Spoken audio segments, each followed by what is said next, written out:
Às 21h14, enquanto minha esposa tomava banho no andar de cima, o celular dela acendeu ao meu lado no sofá. Como está nosso garotinho esta noite? A mensagem veio do chefe dela. Eu estava segurando meu filho de 3 meses quando li aquilo. Por um segundo, honestamente pensei que talvez eu tivesse entendido errado. Talvez Gustavo Almeida mandasse mensagens para todo mundo de forma muito casual. Talvez Márcia tivesse falado tanto sobre o Theo no trabalho que o cara se sentisse estranhamente familiarizado com ele. Mas então, li de novo. Nosso garotinho, não o bebê, não o Theo.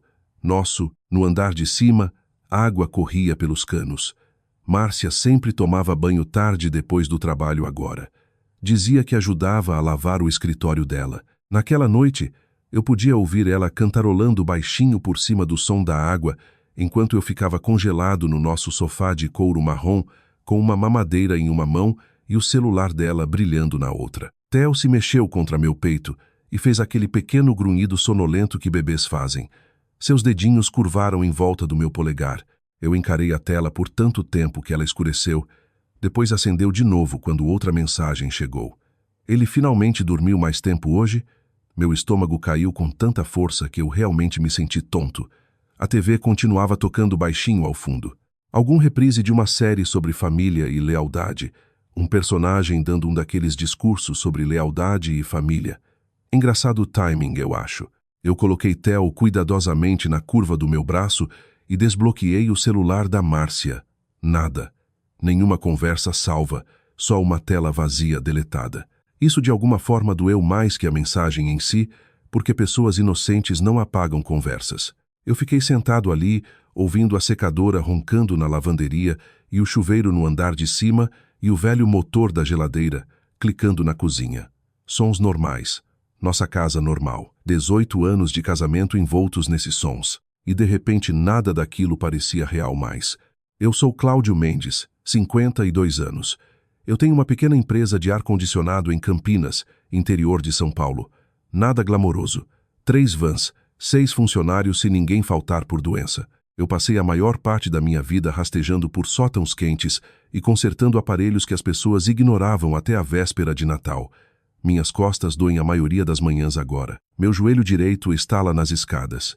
E por quase 20 anos, eu pensei que minha esposa me amava do mesmo jeito estável que eu a amava. Márcia tinha 41 anos, inteligente, engraçada, bonita sem se esforçar demais. O tipo de mulher que ainda ficava bem usando uma das minhas blusas velhas do Corinthians e lendo recibos no balcão da cozinha. Nós passamos anos tentando ter um bebê. Anos. Consultas em São Paulo, tratamentos hormonais, ciclos de fertilização in vitro que esvaziaram nossas economias mais rápido do que eu queria admitir. Noites em que Márcia chorava baixinho no meu peito porque outro teste de gravidez dava negativo. Eu dava as injeções nela mesmo às vezes porque as mãos dela tremiam demais para fazer. Quando o Theo nasceu 3 meses antes, eu honestamente pensei que a parte mais difícil do nosso casamento finalmente tinha ficado para trás. Acontece que eu estava errado. Muito errado. Eu olhei para o celular de novo. Gustavo Almeida, diretor regional de vendas, ternos caros, dentes brancos, morava em Alphaville, perto de São Paulo. Dirigia um SUV Audi preto, que provavelmente custava mais que minha primeira casa. Eu tinha encontrado ele 2 vezes, uma no jantar de Natal da empresa da Márcia, segunda vez na visita do Theo no hospital depois do nascimento. Ele trouxe flores e brincou que o Theo já parecia teimoso como a mãe dele. Na época, eu pensei que ele era só um daqueles caras corporativos polidos demais. Agora toda a memória parecia contaminada. No andar de cima, o chuveiro desligou. Pânico me acertou rápido e afiado. Eu rapidamente tirei capturas de tela das 2 mensagens e mandei para mim mesmo. Depois coloquei o celular dela exatamente onde estava. Minhas mãos tremiam tanto que eu quase deixei a mamadeira cair. Theo começou a resmungar de novo, com fome agora. Eu me levantei automaticamente e levei ele para a cozinha. Pó de fórmula, água morna, agitar a mamadeira, testar no pulso, memória muscular, coisa engraçada sobre coração partido. Seu corpo continua fazendo coisas comuns enquanto seu cérebro sente que está deslizando de um penhasco. Eu alimentei o Theo devagar na luz fraca da cozinha enquanto tentava não pensar demais. Talvez tivesse alguma explicação. Talvez Gustavo chamasse o filho de todo funcionário de nosso garotinho. Talvez eu estivesse virando um daqueles maridos paranoicos que as pessoas riem online. Mas bem no fundo, eu já sabia. Você não apaga conversas inocentes. Essa é a coisa que ninguém te conta sobre traição na nossa idade. É raramente um momento dramático gigante. Normalmente são 100 coisinhas pequenas de repente se alinhando em algo feio. Noites tarde no trabalho, celular virado para baixo no jantar, visitas extras a uma mulher dizendo: você está imaginando coisas tantas vezes que no fim você para de confiar nos próprios instintos. Eu abri o Facebook, digitei o nome da Sônia Almeida. A foto de perfil mostrava uma mulher mais ou menos da minha idade segurando um Golden Retriever ao lado de um lago em algum lugar no interior. Ela parecia normal, gentil, até cara de conselho de pais e professores. Alguém que provavelmente lembrava as pessoas sobre travessas de lasanha depois de jantares da igreja. Eu cliquei em mensagem. Meus dedos pairaram sobre o teclado por quase 1 minuto inteiro. Eu ainda podia parar com isso, ainda fingir que não tinha visto nada, ainda proteger o que restava do meu casamento. Então o Theo olhou para mim com os olhos da Márcia e algo dentro de mim endureceu. Eu mandei as capturas de tela embaixo delas. Eu digitei 6 palavras. Você merece saber a verdade. Depois apaguei a conversa do histórico do celular da Márcia, tranquei a tela e fiquei sentado ali segurando meu filho enquanto minha esposa secava o cabelo no andar de cima. 30 minutos depois, a campainha tocou. Márcia chamou do andar de cima. Cláudio, você pode atender? Eu caminhei até a porta da frente devagar. Cada passo parecia estranho, como se eu estivesse andando pela vida de outra pessoa. Quando abri a porta, uma mulher estava na varanda usando jeans, tênis brancos e uma blusa azul marinho. O rímel dela tinha borrado embaixo dos 2 olhos. Em uma mão, ela segurava um tablet. A outra mão tremia levemente do frio. Por um segundo, nós só nos encaramos. Então ela falou baixinho. Eu sou a Sônia Almeida, ela disse. E eu acho que nós 2 fomos enganados. Atrás de mim, no andar de cima, eu ouvi a Márcia começar a cantarolar de novo. Por um segundo, nenhum de nós se mexeu. Ar fresco de outubro entrava pela porta aberta atrás da Sônia. Em algum lugar no quarteirão, um cachorro latiu 2 vezes e parou. Sons suburbanos comuns, o tipo que você para de notar depois de 20 anos no mesmo bairro. Então o Theo começou a chorar nos meus braços. Não gritando, só aquele choro cansado e confuso de bebê, que geralmente significava que ele estava com fome de novo ou queria ser segurado de outro jeito.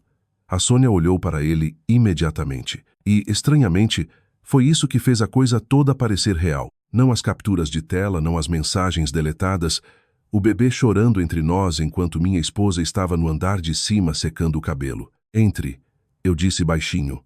A Sônia entrou. Ela parecia menor do que eu esperava, cansada, talvez no início dos 50.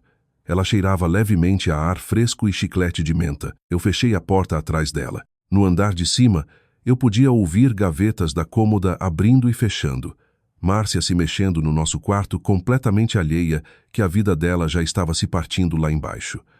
O choro do Theo ficou mais alto. Desculpe, eu murmurei automaticamente. A Sônia balançou a cabeça. Não se desculpe. Eu carreguei o Theo para a cozinha enquanto a Sônia seguia com cuidado, como se não tivesse certeza de quanto espaço tinha permissão para ocupar dentro da casa de outra mulher. As luzes da cozinha de repente pareceram brilhantes demais. Eu deitei o Theo gentilmente no balanço pequeno ao lado da mesa e alcancei outra mamadeira na geladeira. Quer que eu esquente? A Sônia perguntou baixinho. Isso me pegou de surpresa. Eu olhei para ela por um segundo. Depois entreguei a mamadeira sem falar. Coisa engraçada como o instinto humano normal entra rápido, mesmo em situações terríveis. Ela esquentou a mamadeira enquanto eu balançava o Theo gentilmente contra meu ombro. Os chorinhos pequenos dele amoleceram em soluços. Nenhum de nós falou por quase 1 minuto inteiro. Então a Sônia finalmente disse, eu quase não vim. Eu continuei balançando o Theo. Mas você veio. Enquanto ela encarava o micro-ondas, virando devagar porque quando outra mulher manda a prova que seu marido pode estar dormindo com a dela, você não dorme de verdade depois disso. O micro-ondas apitou. Ela me entregou a mamadeira. Nossos dedos se tocaram por meio segundo, os 2 frios. Eu sentei à mesa da cozinha e alimentei o Theo enquanto a Sônia colocava o tablet cuidadosamente ao lado do meu prato. Eu encontrei mais, ela disse. Meu peito apertou imediatamente. Quanto mais? Ela deu uma risadinha cansada que não era realmente uma risada. Você pegou cerca de 4%. Eu me recostei devagar na cadeira. A cozinha, de repente, pareceu pequena demais. A Sônia destravou o tablet e abriu mensagens sincronizadas. Não centenas, milhares, meses de conversas, fotos, confirmações de hotel, piadas internas. Eu senti minha garganta apertar tanto que tive dificuldade para engolir. Gustavo, diga para nosso pequeno zagueiro que eu vou comprar ingressos para o Corinthians para ele um dia. Márcia, só se o Cláudio não entediar ele até a morte primeiro. Outra, Gustavo, ele finalmente parou de chorar às 2 da manhã. Márcia, ele dormiu mais quando você segurou ele. Aquela me acertou mais forte do que eu esperava. Não porque provava traição física, porque provava intimidade, rotina, familiaridade. Isso não era besteira imprudente de motel. Isso estava entrelaçado na vida diária. Eu encarei a tela enquanto o Theo bebia a mamadeira pacificamente nos meus braços. Meu filho. Meu. Pelo menos eu esperava. A Sônia continuou falando baixinho. Tinha recibos de hotel também. Ela abriu outra pasta. Hotel em São Paulo.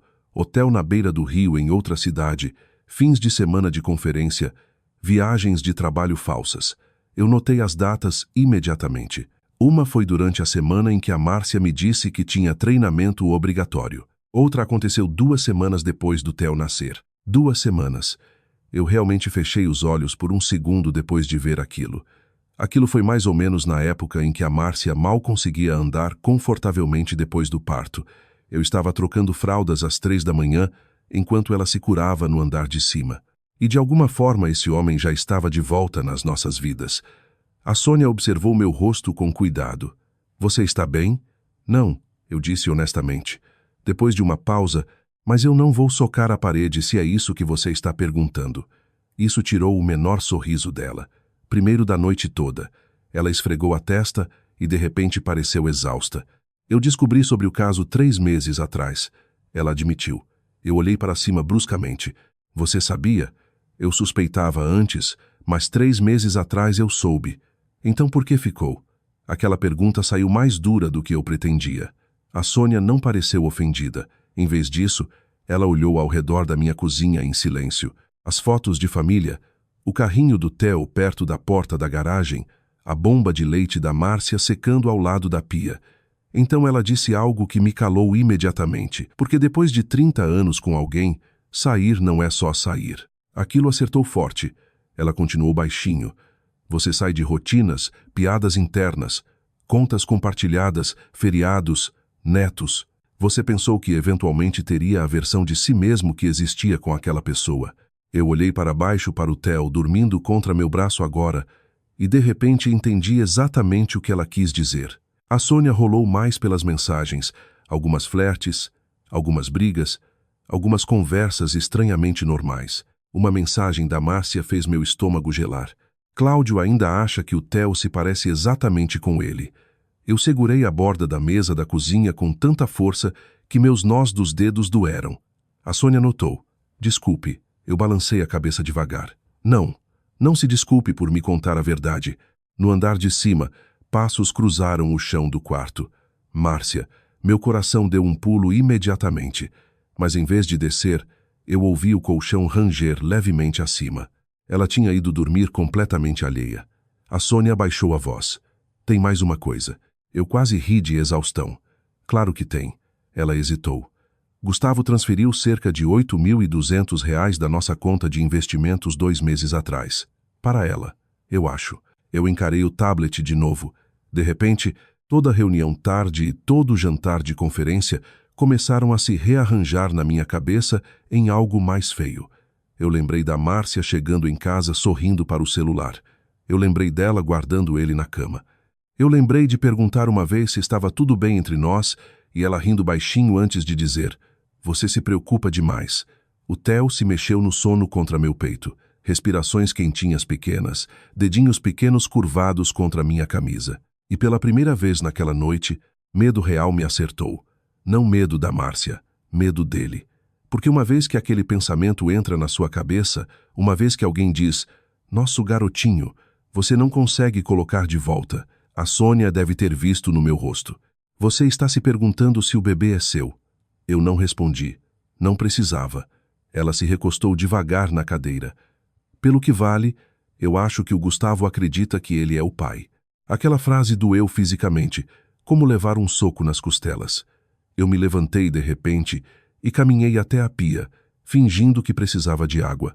A verdade era que eu só precisava de um segundo onde ninguém pudesse ver meu rosto. Eu encarei pela janela da cozinha para o quintal escuro, enquanto meu reflexo olhava de volta para mim, 52 anos, parado descalço de calça de moletom à meia-noite, me perguntando se meu filho era realmente meu.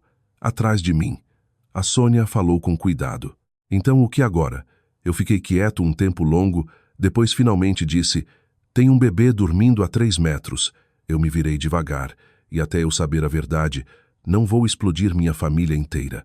A Sônia assentiu uma vez como se entendesse exatamente. Por volta da 1 da manhã, ela finalmente se levantou para ir embora. Na porta, ela parou. Se você precisar de qualquer coisa, ela começou, depois parou. Porque honestamente, o que você diz depois de uma noite como aquela? Depois que ela foi embora, eu tranquei a porta da frente e fiquei parado ali ouvindo o silêncio. Depois subi as escadas. A Márcia já estava dormindo, um braço curvado em volta do meu travesseiro. Ela parecia pacífica, segura, como a mulher que eu passei quase metade da minha vida amando. Eu fiquei parado ali um tempo longo segurando o Theo no escuro. Na manhã seguinte, enquanto a Márcia fazia café e beijava minha bochecha como se nada tivesse mudado, eu secretamente pedi um kit de teste de DNA do meu celular. As pessoas pensam que a pior parte da traição é o momento em que você descobre. Não é. A pior parte é acordar na manhã seguinte e perceber que a vida continua de qualquer jeito. O cachorro ainda precisa ser alimentado. As contas ainda chegam. O bebê ainda chora às 2 da manhã e de alguma forma você é esperado para continuar agindo como um ser humano normal enquanto seu cérebro sente como se alguém tivesse enfiado vidro quebrado nele. O kit de teste de DNA chegou 3 dias depois numa caixa marrom simples, sentada na nossa varanda, ao lado de uma caixa de fórmula do açaí. Mais peças de ar-condicionado? Ela perguntou casualmente. Algo assim, eu disse. Aquela frase me incomodou depois porque eu nunca menti fácil antes. Não para ela. Não realmente. Os próximos 10 dias se tornaram o trecho mais longo da minha vida. Eu comecei a notar tudo. Não de um jeito dramático de filme também, mas como meu cérebro não desligava mais. Márcia sorrindo para o celular enquanto dobrava a roupa. Márcia atendendo ligações lá fora. Márcia de repente trancando a porta do banheiro quando tomava banho. Coisinhas. Mas uma vez que a confiança racha, sua mente começa a construir histórias de cada movimento pequeno. Enquanto isso, o Theo continuava sendo o Theo. Ele cuspia em minhas camisas de trabalho, dormia no meu peito durante jogos do Corinthians, fazia aqueles barulhinhos de dinossauro que bebês fazem às 4 da manhã. Toda vez que eu olhava para ele, eu sentia duas coisas completamente opostas ao mesmo tempo: amor e medo. Uma tarde, eu quase bati minha van de serviço numa caixa de correio, porque me peguei encarando um pai empurrando um carrinho de bebê do lado de fora de uma sorveteria. O cara parecia talvez 35, boné, botas de trabalho, exausto, feliz. Eu fiquei no sinal por tempo demais até alguém atrás buzinar. Aquilo se tornou minha vida por aqueles 10 dias, esquecendo coisas, perdendo foco. Eu perdi um agendamento de cliente pela primeira vez em quase 7 anos. A senhora do outro lado da rua ligou perguntando se eu estava bem porque você nunca esquece agendamentos, Cláudio. Eu culpei a falta de sono do bebê, o que não era exatamente mentira. À noite, a Márcia ainda se curvava contra mim na cama às vezes. Aquela parte quase me quebrou porque memória muscular num casamento é poderosa.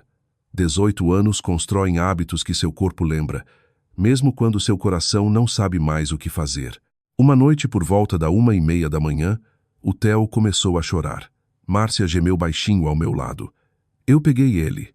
Eu sussurrei. Lá embaixo, eu esquentei uma mamadeira enquanto o Theo resmungava contra meu ombro. A cozinha cheirava levemente a fórmula e pó de café e o resto do frango que a mãe da Márcia tinha deixado mais cedo naquele dia. Eu sentei na poltrona alimentando ele devagar no escuro e de repente comecei a chorar. Não alto, não dramático, só lágrimas exaustas escorrendo pelo meu rosto, enquanto esse pequeno humano olhava para mim completamente confiante. Eu lembro de pensar, se esse garoto não é meu, eu honestamente não sei se sobrevivo a isso. Aquele pensamento me assustou mais que qualquer coisa porque eu já o amava completamente. Na manhã seguinte, a Márcia me encontrou dormindo na poltrona, ainda segurando o Theo. Ela sorriu baixinho. Você é um bom pai, Cláudio. Eu quase desmontei ali mesmo. Em vez disso, só assenti e pedi que ela me passasse meu café. Aquilo se tornou a parte mais difícil daqueles 10 dias. Não raiva, não vingança, fingir. Fingir que eu não sabia. Fingir que não estava estudando o rosto dela toda vez que ela entrava num quarto. Fingir que nosso casamento inteiro não de repente parecia instável debaixo dos meus pés. Uma quinta-feira à tarde, eu cheguei em casa cedo depois de um chamado cancelado. Márcia estava no quintal nos fundos falando baixinho no celular. Eu não estava tentando escutar. Juro que não estava. Mas então ouvi o nome do Gustavo e parei de me mexer imediatamente. A voz da Márcia soava tensa. Não, você me escuta, ela sussurrou afiada. Se o Cláudio descobrir tudo, nós dois estamos ferrados. Silêncio. Então eu sei o que você prometeu. Outra pausa.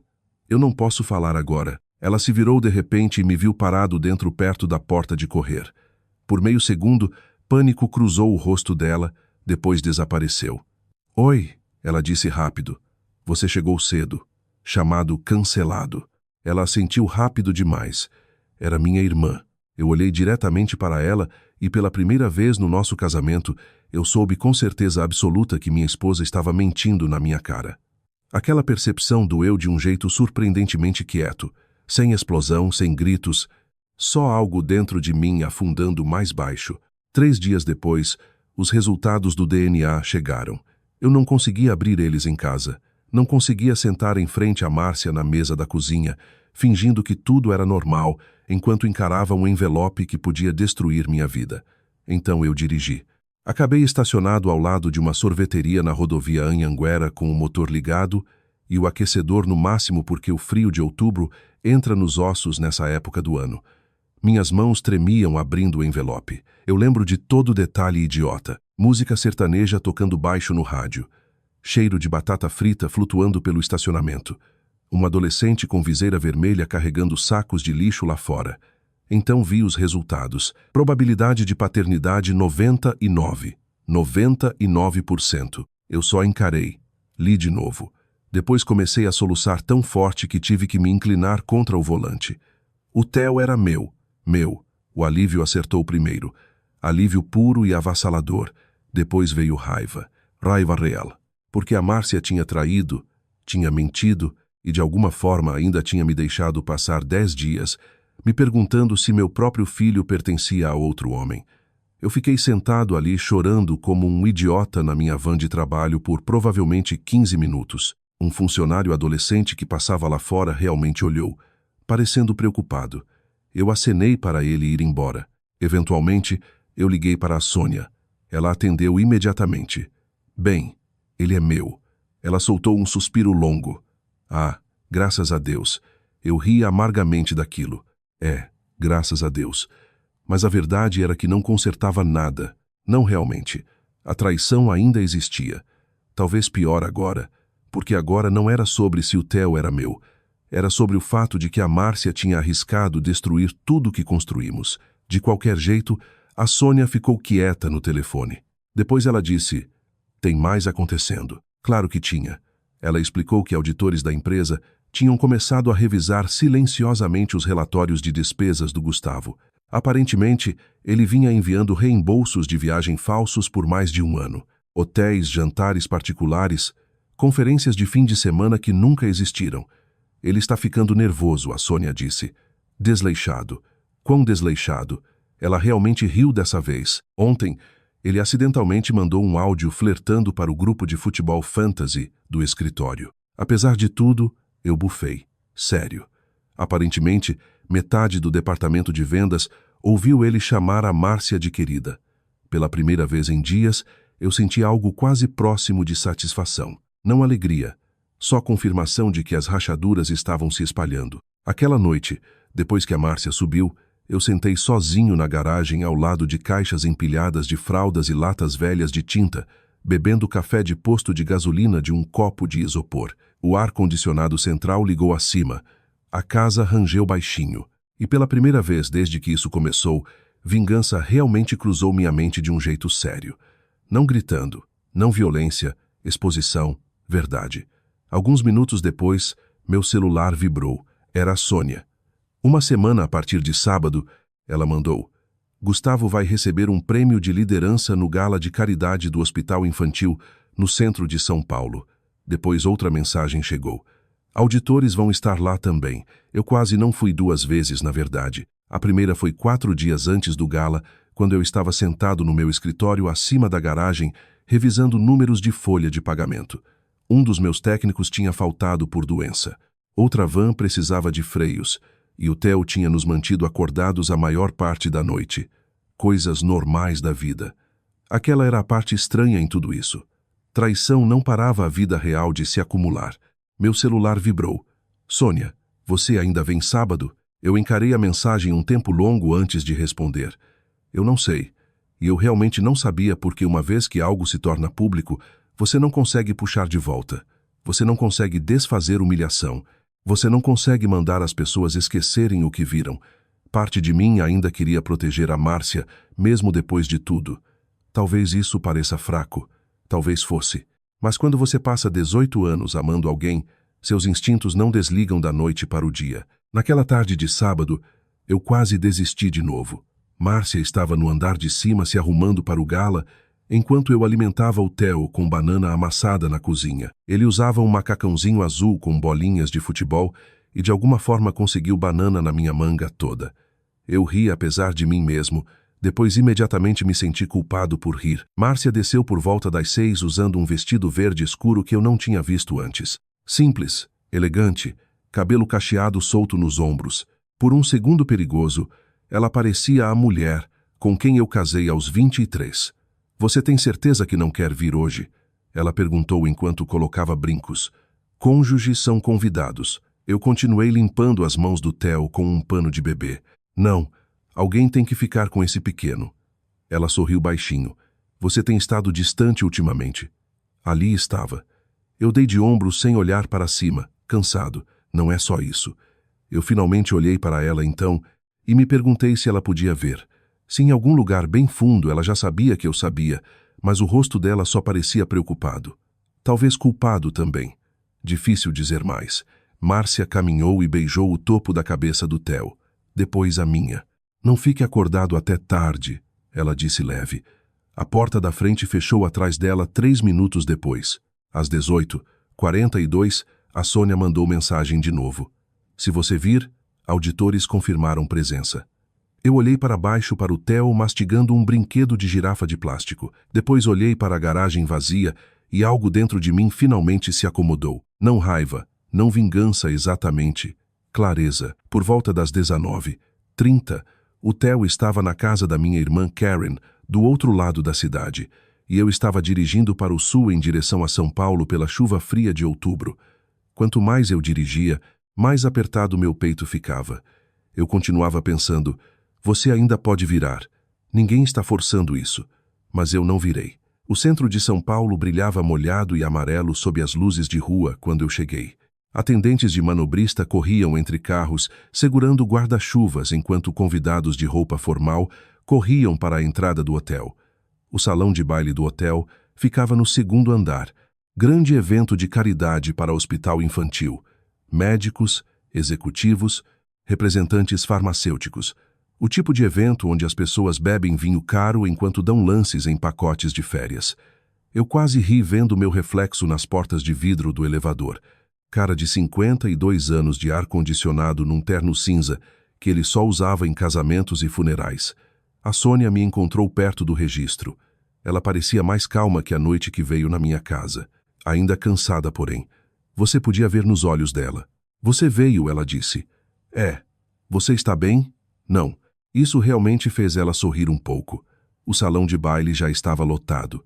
Piano de jazz suave flutuava pela sala, enquanto garçons carregavam bandejas de coquetel de camarão e champanhe. Homens com relógios caros apertavam mãos ao lado de mesas de leilão silencioso. E lá estava a Márcia do outro lado da sala, ao lado do Gustavo, rindo de algo. Um dos gerentes de vendas disse. A visão me acertou mais forte do que eu esperava. Não porque ela parecia feliz, porque ela parecia normal, confortável, como se nosso casamento não estivesse silenciosamente desmoronando. A Sônia notou eu encarando. Você não precisa fazer isso hoje. Eu olhei para o Gustavo, alto, confiante, uma mão descansando casualmente perto das costas da Márcia enquanto ele falava. Depois lembrei de estar sentado sozinho na minha van, abrindo resultados de DNA. Eu lembrei do Theo chorando no escuro, enquanto eu me perguntava se meu próprio filho pertencia a outra pessoa. Eu disse baixinho, eu preciso. Por volta das 20h30, o Gustavo nos viu. A mudança no rosto dele aconteceu instantaneamente. Aquela confiança corporativa suave rachou por meio segundo, depois voltou. Ele se desculpou do grupo e caminhou em nossa direção segurando um copo de uísque. Cláudio, ele disse com cuidado, não esperava ver você aqui, sem brincadeira. Márcia ficou pálida ao lado dele. A Sônia cruzou os braços. Gustavo olhou entre nós rápido. O homem era inteligente o suficiente para entender imediatamente. O que exatamente é isso? Ele perguntou baixinho. Eu respondi antes da Sônia poder. Conversa. A mandíbula dele apertou levemente. Não aqui. Eu quase ri porque de repente ele se importava com privacidade. Márcia se aproximou de mim. Cláudio. Eu levantei uma mão gentilmente. Agora não. Aquilo a machucou. Eu vi imediatamente. E apesar de tudo, parte de mim odiava causar aquele olhar no rosto dela. Gustavo forçou um sorriso para convidados próximos passando. Depois se inclinou mais perto. Podemos conversar em algum lugar privado? A Sônia murmurou. Tem uma surpresa. Gustavo ignorou ela. Alguns minutos depois, ele me puxou para um corredor lateral perto dos elevadores. No segundo em que ficamos sozinhos, o tom inteiro dele mudou. Olha, ele disse baixinho, seja o que Márcia te contou, ela não me contou nada. Aquilo parou ele. Eu observei cálculos acontecendo atrás dos olhos dele. Depois veio a frase que apagou permanentemente qualquer chance de eu ter pena dele. Diga seu preço. Eu pisquei devagar. O quê? Você está chateado.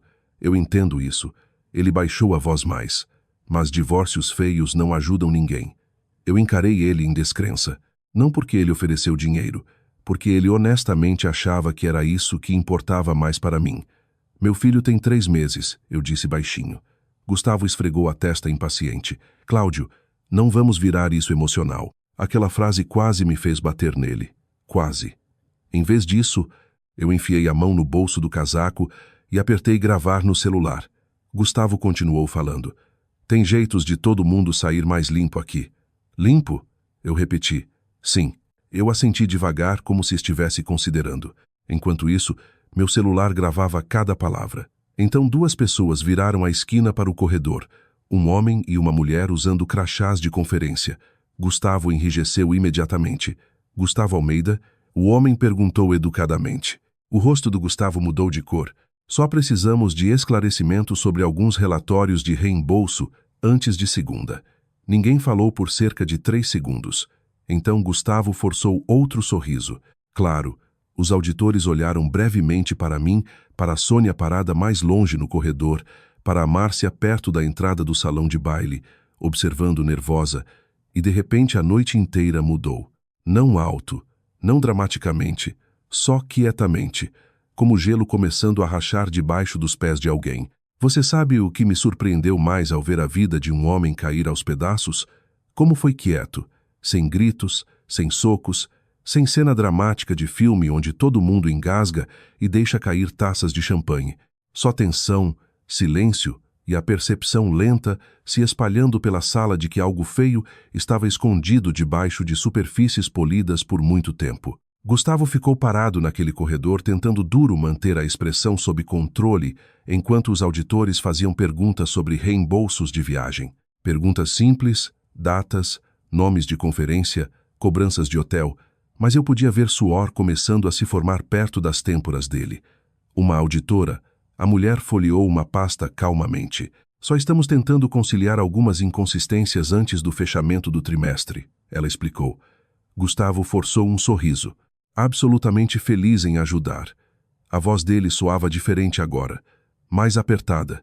O tom executivo confiante estava escorregando. Márcia ficou perto da entrada do salão de baile, observando tudo isso acontecer com os braços cruzados firmemente sobre a barriga. A cada poucos segundos, os olhos dela desviavam para mim como se tentasse descobrir quanto eu sabia.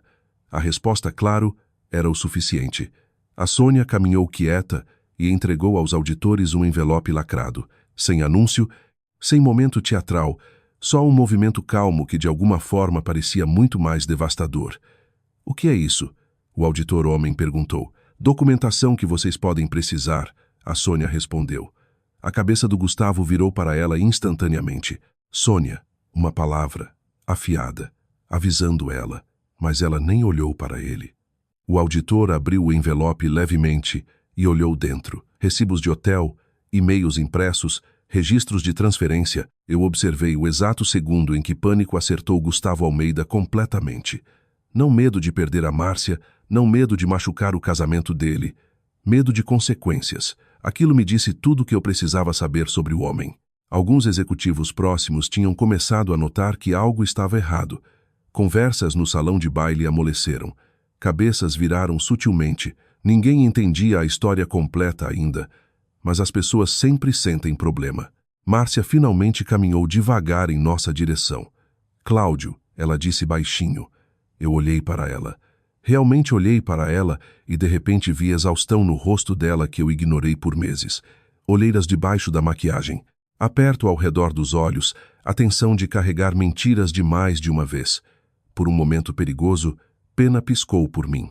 Então Gustavo falou de novo e destruiu. "Isso está sendo soprado completamente fora de proporção", ele estalou. Um auditor levantou uma sobrancelha. Gustavo gesticulou com raiva na direção da Márcia, sem nem olhar para ela. "Ela é substituível. Nada disso valia esse nível de insanidade." O corredor ficou morto silencioso. Márcia parecia que tinha levado um tapa, e algo dentro de mim finalmente endureceu completamente. Não porque ele me traiu, porque depois de tudo isso, depois de arriscar casamentos e famílias e o futuro do meu filho, esse homem ainda via pessoas como objetos descartáveis. Márcia encarou ele em descrença. "Você me disse que me ama." Gustavo deu uma risada curta e irritada. "Márcia, por favor." Aquele foi o momento em que parei de hesitar. Eu enfiei a mão no bolso do casaco, puxei meu celular e apertei play. A voz gravada do Gustavo encheu o corredor baixinho. "Todo mundo sai mais limpo se você manter isso privado." Ninguém se mexeu. Os auditores trocaram um olhar rápido. O rosto do Gustavo drenou branco. Eu enfiei o celular de volta no bolso calmamente. Depois olhei diretamente para a Márcia. Não com raiva mais, só cansado. "Eu fiquei ao seu lado em todo o tratamento falhado." Eu disse baixinho, "Toda consulta, toda injeção, toda noite que você chorou, pensando que seu corpo falhou com você." Os olhos da Márcia encheram imediatamente. O barulho do salão de baile atrás de nós de repente pareceu muito longe. "Você lembra disso?" eu perguntei. Ela assentiu uma vez, lágrimas escorrendo agora, e de alguma forma eu continuei baixinho. Eu me tornei a última pessoa na sala que sabia o que estava acontecendo com meu próprio casamento. Márcia cobriu a boca com uma mão. Ninguém interrompeu.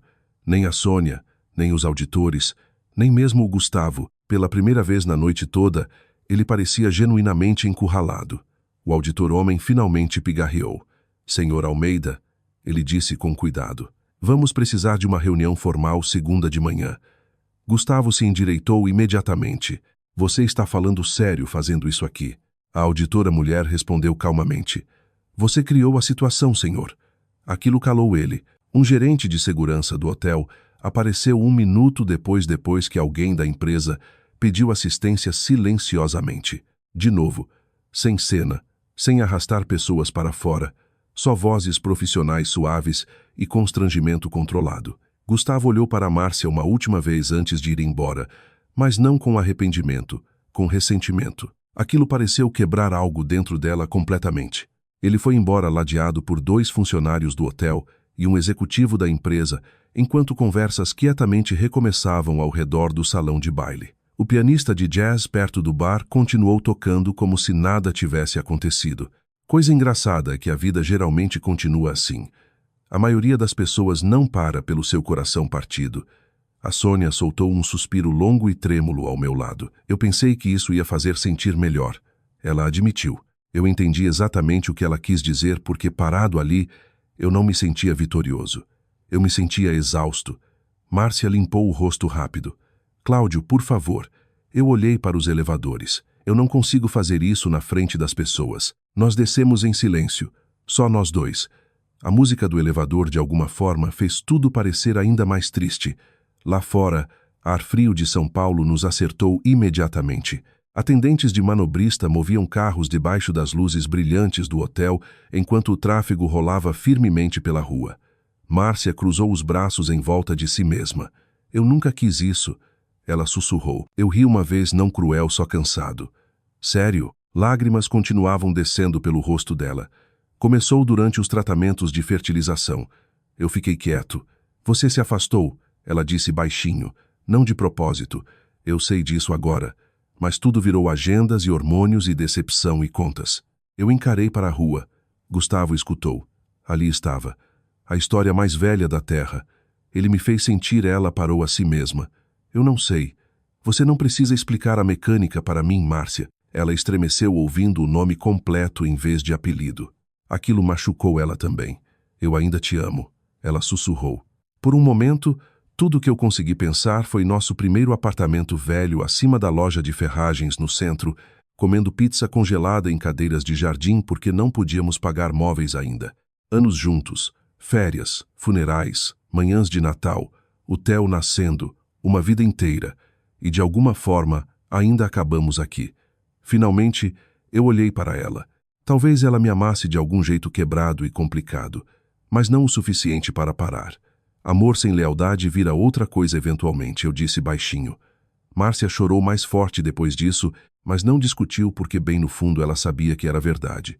Nós ficamos parados ali outro minuto no frio. Depois eu disse a frase que nós dois estávamos evitando por semanas sem perceber. Eu acho que precisamos nos separar. Márcia fechou os olhos e assentiu. Um ano depois minha casa soava diferente. Mais quieta, não vazia exatamente, só reorganizada. O Theo tinha 15 meses então, e a cada 2 semanas o lugar explodia com caminhões de brinquedo, bananas amassadas, desenhos animados e meias pequenas de alguma forma terminando em lugares impossíveis. Depois ele voltava para a casa da Márcia por alguns dias, e de repente tudo que eu ouvia de novo era a geladeira zumbindo e o ar-condicionado ligando à noite. As pessoas não falam o suficiente sobre aquela parte do divórcio depois dos 50.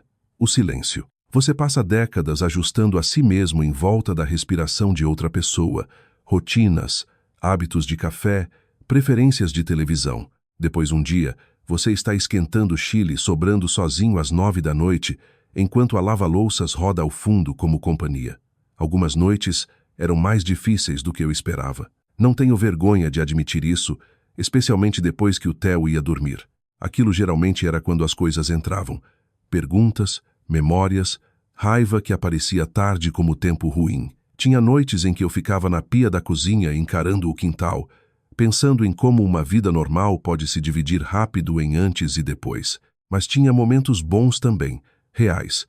Manhãs de sábado, o Theo andava no carrinho de compras na Leroy Merlin, usando tênis pequenos que acendiam quando ele andava. Ele apontava para ventiladores de teto como se fossem invenções mágicas. Todo corredor, todo ventilador. Não importava. Ainda me fazia rir.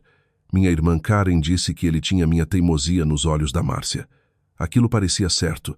O divórcio em si ficou surpreendentemente civil. Não quente, não amigável, mas civil. Sem batalhas gritadas no tribunal, sem brigas feias por móveis. Nós usamos mediadores em Campinas e trabalhamos nos horários de guarda como 2 adultos exaustos, tentando não piorar as coisas para uma criança que não pediu nada disso. Márcia se mudou para um sobrado fora de Campinas, perto de São Paulo. Depois de pegar um emprego remoto com um fornecedor médico menor em outro estado, última coisa que ouvi, as pessoas na empresa antiga dela ainda falavam sobre o Gala. Escândalos corporativos viajam rápido, especialmente em círculos de negócios do interior, onde todo mundo quietamente conhece todo mundo. Gustavo perdeu quase tudo em 6 meses. A posição executiva dele desapareceu primeiro. Depois veio a investigação sobre fraude de despesas.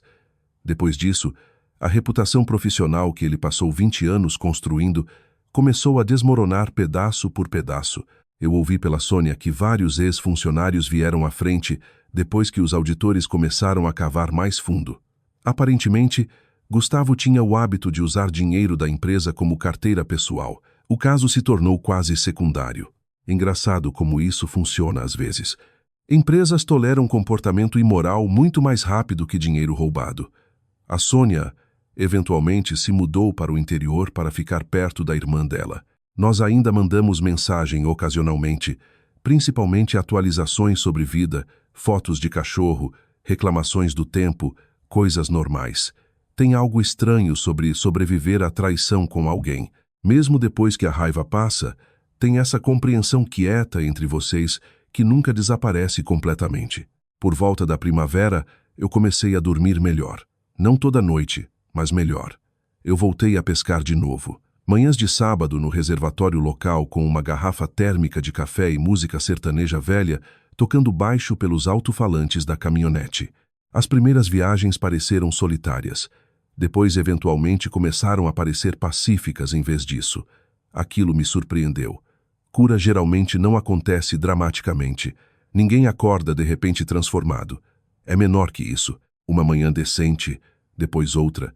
Depois um dia você percebe que passou quase 3 horas sem pensar no que aconteceu. E aquilo parece enorme. Márcia e eu lentamente encontramos um ritmo cocriando o Theo. Desajeitado no começo, dolorosamente educado, como colegas presos num projeto estranho juntos, mas com o tempo parte da amargura amoleceu nas bordas. Não apagada, só menos afiada. Uma noite, durante uma troca de guarda, o Theo correu na minha direção, segurando um dos bichos de pelúcia dele de trás para frente pela cauda. Márcia riu automaticamente, observando ele cambalear pela garagem. E por meio segundo, nós suamos como nós mesmos de novo. Aquilo doeu um pouco. Mas também me lembrou algo importante. Nem todo relacionamento acaba porque o amor era falso. Às vezes as pessoas simplesmente danificam algo além do reparo. Tem uma diferença. Por volta de agosto, Karen me convenceu a começar a frequentar um grupo pequeno da igreja de novo. Principalmente pessoas divorciadas acima de 40, falando sobre vida enquanto bebiam café fraco e cadeiras dobráveis. Foi lá que eu conheci Rachel, 48, bibliotecária escolar. Divorciada há 6 anos, ela usava óculos de leitura baixos no nariz e ria com o rosto inteiro em vez de tentar parecer elegante fazendo isso. Nada dramático aconteceu. Sem momento de filme. Nós só começamos a conversar depois das reuniões, depois mandando mensagem ocasionalmente, depois pegando café da manhã depois da igreja. Aquele ritmo pareceu certo para mim. Na nossa idade, as pessoas pararam de precisar de fogos de artifício o tempo todo. Às vezes, gentileza parece mais atraente que empolgação. Uma tarde, Rachel perguntou casualmente: "Você ainda odeia sua ex-mulher?" Eu pensei nisso honestamente antes de responder. "Não", eu disse finalmente. "Eu não acho que ódio é a palavra certa mais." "O que é?" Eu olhei pela janela do restaurante por um segundo. Tristeza, talvez. Gratidão por certos anos, decepção. Depende do dia. Rachel assentiu como se entendesse exatamente porque provavelmente entendia. A última vez que Márcia e eu conversamos sério, aconteceu 2 semanas antes do primeiro aniversário do Theo. Ela veio deixar a bolsa de fraldas dele e ficou desajeitadamente perto da porta enquanto o Theo perseguia nosso labrador velho pela sala. Finalmente ela disse baixinho: "Obrigada." Eu olhei para cima do balcão da cozinha. Pelo quê? Por não tentar me destruir. Aquilo ficou entre nós por um momento. A verdade era que tinha oportunidades. Eu podia ter feito o divórcio mais feio. Podia ter exposto mais publicamente. Podia ter ido atrás dela mais forte emocionalmente. Algumas pessoas provavelmente teriam, mas no fim eu percebi algo. Dor se espalha.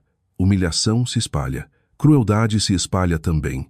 E, eventualmente, alguém tem que decidir parar de passar isso adiante. Aquilo não tornava a Márcia inocente.